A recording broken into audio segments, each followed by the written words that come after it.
can completely understand why he believes that being evasive yesterday was the right move for him at this time. Okay, so let's get everyone up to speed here if you're just kind of catching on to this story and why this is such a big deal. Here's where we're at. Major League Baseball is collecting data on what types of grip enhancements pitchers are using to get an edge these days. They've been doing this since the season began. It's become this really big story because pitchers are more dominant than ever, and many believe that it's made the game boring and that it's like crossed some sort of unwritten rule into like a territory that's more like cheating. Now, Gerrit Cole is one of the people at the center of this for two reasons. One, he's been called out by other players, like one he's facing tonight in Josh Donaldson, a former MVP.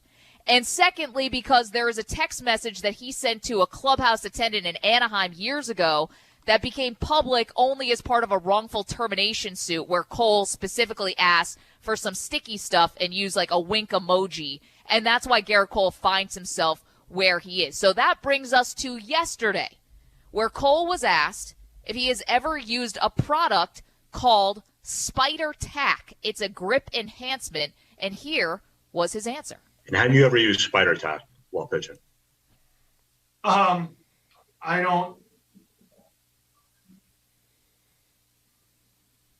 don't know. I don't know if I don't quite know how to answer that, to be honest. Okay.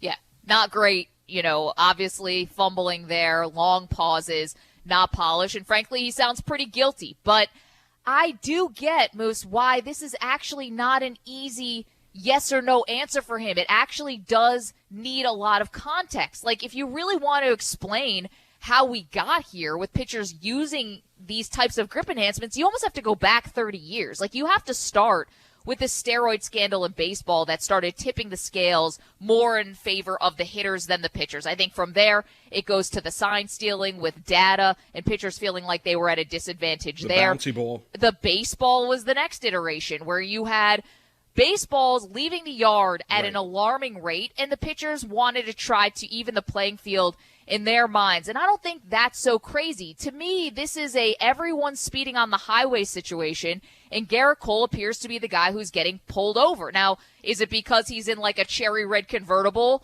and the other guys are in a Prius because he's the highest paid, one of the highest paid pitchers in baseball? He plays for the Crown Jewel franchise in North American sports in the New York Yankees. That's part of it, and I understand why he wouldn't want to wear this all himself. There's no official investigation going on. Like, this isn't Congress that he's being dragged in front of. Again, the league's collecting data, and then they're going to see what they want to do from there. So while it may have been, again, maybe unpolished yesterday, which is kind of rare for Gerrit Cole. Where are the Yankees? Where are the Yankees yesterday? But I you get to why a he point did it. here before he starts taking questions. Where's the Yankees PR department and Gerrit Cole, the preparedness before he gets that question from Ken Davidoff from the New York Post, and then you get the answer and the uncomfortable answer that you got yesterday from Gerrit Cole. So he should have been prepared. He was going to be asked about it. Josh Donaldson called him out. They're taking on the Minnesota Twins. He wasn't good last Thursday against the Tampa Bay Rays. He's starting the middle game of this series. Where was the preparedness from Cole and the preparedness that the Yankees should have worked with Gerrit Cole before he starts answering questions from the media? Maybe they did. Maybe Gerrit Cole said, I don't need any help. Maybe they went up to him. Maybe they didn't. I don't know. But to get caught flat-footed, it seemed like Gerrit Cole was yesterday when he was asked that question. Well, this falls on Cole, this falls on the Yankees, and it falls on everybody else. The other thing so that's number one that hit me yesterday, and then you get to everything around Gerrit Cole, and this is not just it's a Yankee problem in a way, and I'll get to that in a second, but it's really a baseball problem that they created for themselves. So you get to a point where everyone's hitting home runs and everyone can't, we're getting into launch angle. Teams believe that they cannot, string together hits like you could years gone by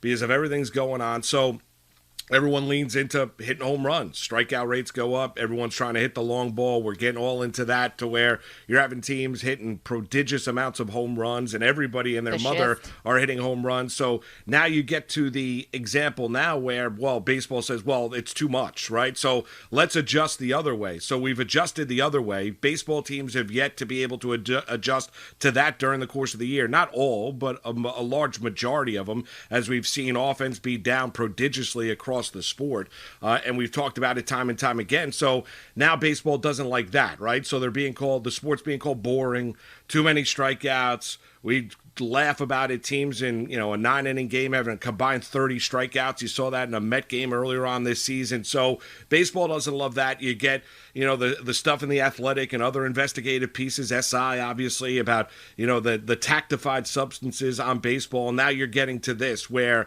Gerrit Cole is getting called out. So I know there's everything in the past with him in the clubby in Anaheim with the Angels, but does that mean now that every pitcher, every starter is going to be asked, by their local reporter or national reporter whether or not they're using spider tack here moving forward? Is that the way we're going to do, where we're going to play this out in the court of public opinion? Baseball has created this problem because of the way that they've messed around with the sport time and time again, and now you're dealing with this problem. So the pendulum swung in a complete opposite direction where you don't have much offense and you're having pitchers dominate. So now they're saying, okay, we're now going to call everybody out. We sent out the memo before the start of the year, whether teams were abiding by it, pitchers were abiding by it or not. Then you have the owners meeting.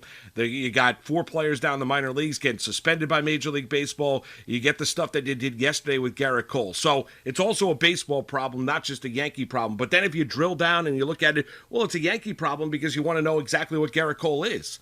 I mean, that's really what it comes down to. What is Gerrit Cole, who dramatically improved? We said it at the time when pitchers down in Houston all of a sudden just got better. They just all of a sudden improved. I mean, Justin Verlander, had a second coming, a rising down in Houston. He was an unbelievable pitcher in Detroit.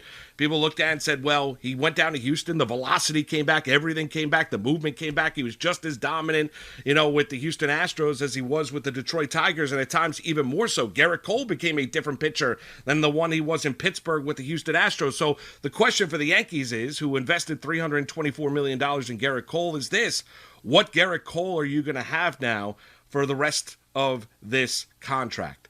Is it the Gerrit Cole that was in Pittsburgh, who was good, 19-game winner at one point in time with the Pittsburgh Pirates, changed the way he pitched in Houston, changed the style and fashion in which he pitched? The Yankees obviously paid him on the pitcher he evolved into as a member of the Houston Astros, chasing, as Brian Cashman said, that white whale. Now, what is Gerrit Cole going to be here moving forward?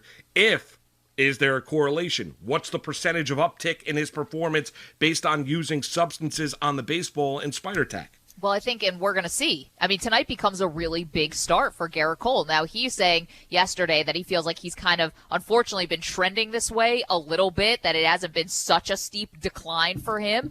So, we'll see if he's able to find himself. He said he thought it was more about his delivery and other mechanical issues, obviously, than using anything, because he's not going to cop to that. And I don't think he should. And then there's one part of it, Shermos, about what is Gerrit Cole going to be now if, this is indeed he has to make some kind of changes. And there's a lot to unpack with that. But I also think there's part of it which is, do you now look at Gerrit Cole as a cheater?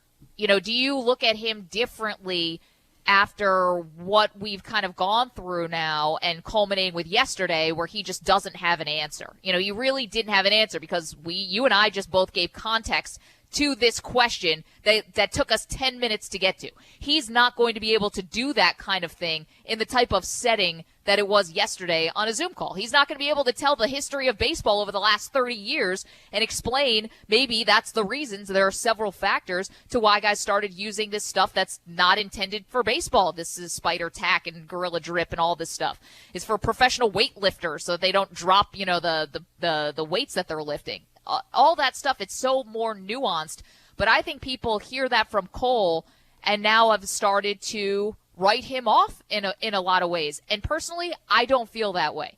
I don't feel that Gerrit Cole has now, has so flown in the face and is disrespected the game in a way that he deserves to be the guy who we look at and hold up and say, you are the reason. Look, you are the reason why baseball has an issue. because baseball has an issue here, right? They wouldn't be doing this investigation if they thought it was one or two guys. So they are trying to collect this data, and I don't think it's fair that Gerrit Cole should wear it. And I don't look at him as a cheater now. I do think that there needs to be a clarification. That's obvious. There needs to be a clarification. If pine tar mixed with, pine tar, gets you 10 games, or, we kind of all wink and nudge at pine tar, and we kind of laugh at Michael Pineda. Why did you make this so obvious? If that's okay, and we kind of ha-ha that away, and we do rosin and sunscreen, and that's okay, and we kind of all sort of turn a blind eye, but this is crossing the line, then I think baseball has to make that really clear. And why would being able to use, because it's just so tactified? I mean, why is it a case where, it's going to be acceptable one way? Because what Gerrit Cole had to say, if we played out the full answer with Davidoff, was that it's something that's handed down throughout Major League Baseball. So we have that clip. You look at it, and if it's handed down throughout Major League Baseball, and he's not the only one doing it, a large percentage of pitchers across the sport are doing it, whether it be 70, 75, 80%, as customary as it is, then why is now the breach point for Major League Baseball? It's a breach point for Major League Baseball. The answer is, and I'll answer my own question, is because baseball is looking at their sport and they're saying nobody's interested. I mean, that's it. It's been going on for years. So, we've joked around. Gaylord Perry's a Hall of Famer. Gaylord Perry used to, put all kinds of things. Don Sutton. You look at the Necro Brothers. Over and over again, you look at guys being able to looking to try and gain an advantage. And baseball, has got a history of players pushing the boundaries of what's acceptable and what's not acceptable. You ran through a number of examples that we've gone through, whether it be loading the baseball, whether it be steroids, whether it be, the cheating scandal with the Astros and the Boston Red Sox, and we know other teams were doing it as well. The Astros and Red Sox continued to do it after the memo was sent out to every major league club. That's why they were called out onto the carpet. So, but other teams were doing it beforehand. So baseball can't get out of its own way. And the reason now you look at Gerrit Cole as being this poster boy for this tack. And looking at it is, well, the reason why he is because he's got the connection with the Angels clubby. He got called out by Josh Donaldson. Clearly, he's a big shiny star in the sport. We'll see exactly where his performance here is moving forward. But baseball's created this problem, and now they've got another problem that they need to deal with. And it's not just going to be publicly, it's going to be this investigation. We'll see if offense does uptick. But, Gerrit Cole and others are going to get called out here, whether you agree with it or not. But, guys have been doing this stuff, whether it be pine tar, whether it be sunscreen, whatever it might be, Vaseline. Guys have been doing everything with baseballs as pitchers. So now we're going to call Gerrit Cole out and make him the poster child and look at him as the, cheater or the face of this tack. I just don't see it.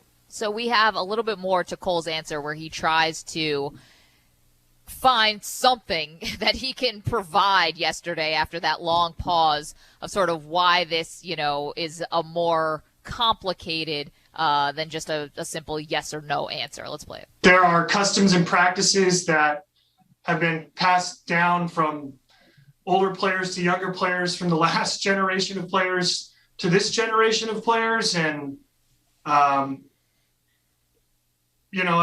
I think there are some things that are certainly out of bounds in that regard, and I've stood pretty firm in terms of that, in terms of the communication between our peers and whatnot.